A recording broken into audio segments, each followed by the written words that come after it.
7 अक्टूबर 2023 को हमास ने सोते हुए इजराइल पर हमला किया था। हमास के सैकड़ों लड़ाके एकाएक जमीन, समुद्र और आसमान से इजराइल पर टूट पड़े थे और इस दौरान इजराइल के कई इलाकों में जमकर रक्तपात मचा था।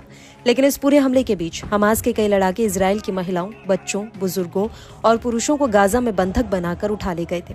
एक अनुमान के मुताबिक हमास के लड़ाकों ने करीब 200 से ज्यादा इजरायलियों का अपहरण किया था, लेकिन बाद में 100 से ज्यादा बंधकों को एक डील के तहत रिहा कर दिया गया। लेकिन अभी भी गाजा के भीतर 108 इजरायली बंधक है, जिनमें से 40 से ज्यादा की मौत की खबर है।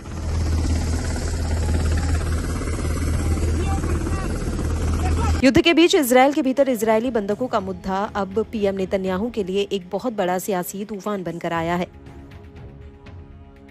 बंधकों की रिहाई के लिए तेल अवीव से लेकर इजराइल के अलग अलग शहरों में विरोध प्रदर्शन हो रहे हैं। इन सब के बीच पीएम नेतन्याहू की एक रिकॉर्डिंग लीक हुई है। दरअसल ये रिकॉर्डिंग उस वक्त की है जब नेतन्याहू गाजा से रिहा हुए बंधकों और उनके परिवार से मुलाकात कर रहे थे। इस मुलाकात के दौरान उन्होंने बंधकों के परिजनों से कहा कि 7 अक्टूबर 2023 के हमले में मारे गए लोगों की संख्या प्रलय का एक अंश मात्र है। उन्होंने आगे कहा कि इजराइल 7 अक्टूबर 2023 के दिन हारा नहीं, क्योंकि नरसंहार के दौरान उन्होंने हर दिन 4500 बार 7 अक्टूबर की घटना को अंजाम दिया।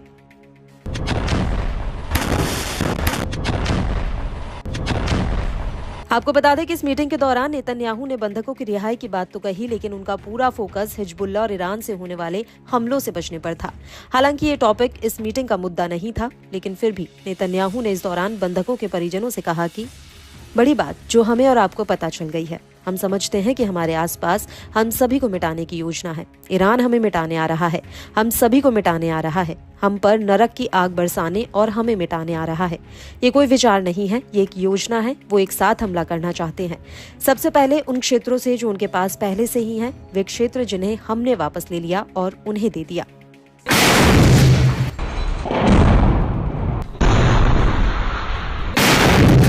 वहीं दूसरी तरफ इस मीटिंग के बीच इजराइल में कैद 105 बंधकों के 20 परिवार वालों ने तेल अवीव में हाईवे को जाम कर दिया है। ये सभी लोग बंधकों की तुरंत रिहाई की मांग कर रहे थे। इन लोगों का आरोप है कि नेतन्याहू की बंधकों को छुड़ाने में कोई इच्छा नहीं है और वो सिर्फ युद्ध को बढ़ाने पर फोकस कर रहे हैं।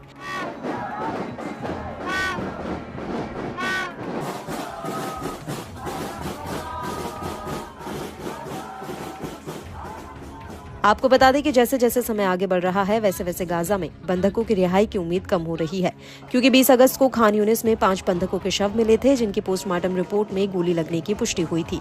यही वजह है कि अब बंधकों के परिवार इजराइल की सड़कों पर नेतन्याहू के खिलाफ मोर्चा खोले हुए हैं।